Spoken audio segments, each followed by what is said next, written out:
Good morning, Fort Hill Presbyterian Church family, and all others who happen to be joining us this morning. It is June 2nd, and as you know, we've been exploring the different fruits of the Spirit during this season. And this week, we are looking at the fruit of the Spirit of faithfulness.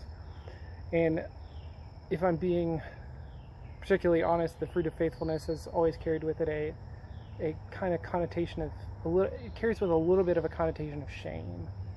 And to explain that, I think that when we talk about faithfulness, it's either you're faithful or you're not.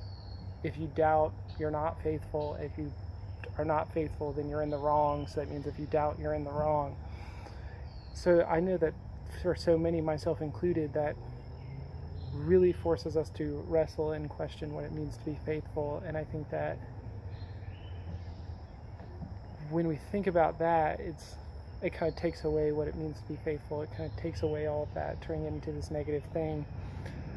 And to me, that goes contrary to the teachings of the Bible, the teachings of Jesus. Like, what is in there? Like, what does it say? Like, what happens? What does it say? And one of the stories that I think so often people point to as a parable of faithfulness is in Matthew 14, when Peter is talking with, they're all in the boat, and Peter says to Jesus, I'm just going to pause it. While Jesus is out in the water, Peter says, if that's you, then tell me and I will step out on the water and walk. And Jesus says that it's him. So Peter takes that first step and begins to walk, but naturally, as he sees the water, he freaks out and begins to sink. And then that next verse, that next phrase that Jesus says is so often, I think, used as this punishment or this means of saying, like, this is what happens if you're not faithful. Where Jesus says, as he's reaching down and pulls Peter out, he says, "You of little faith, why did you doubt?" And I think that phrase is one that people so often use when we're talking about this, either you're faithful or you're sinking.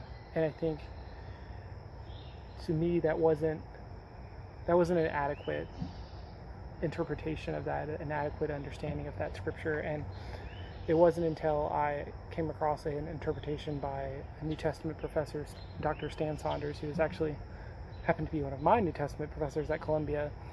He reads that, and through looking at the Greek and all the other things, as Jesus isn't saying anything about necessarily his faith or anything, but rather he's saying something to speak about his nerve, about his being being fearful of the water, being fearful of sinking, which is a natural sort of human response.